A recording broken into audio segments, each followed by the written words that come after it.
আসসালামু আলাইকুম। আজকে আমরা বার নির্ণয় করার প্রশ্ন সম্পর্কে আলোচনা করব। তো এখানে আপনি স্ক্রিনে দেখতে পাচ্ছেন যে আজ শুক্রবার হলে 120 দিন পর কি বার হবে। তো এখানে উত্তর দেওয়া আছে শনিবার। তো এখন এই শনিবারটা কিভাবে হবে বা কিভাবে বা বের করব সেই সম্পর্কে আজকে আলোচনা করব।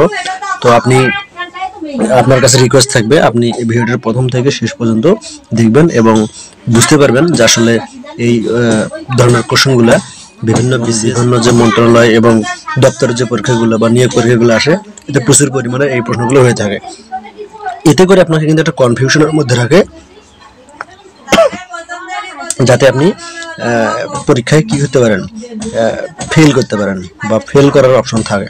তো এই ধরনের তথ্যগুলো আমরা কি করব, যদি বার দেওয়া থাকে বা বার জানতে চাই এবং দিন দেওয়া থাকে, তো আমরা এখানে কি করব, আমরা জানি যে 7 দিন হচ্ছে 1 সপ্তাহ, 7 দ্বারা 120কে ভাগ করব। তাহলে এখানে আমরা কি লিখতে পারি যে 7 ভাগ 120। তাহলে এখন এখানে দেখেন 7 দ্বারা যদি ভাগ করি, 7 কে 7, এখানে বিয়োগ করলে হয় এখানে 5 আর এখানে থাকে হচ্ছে 0।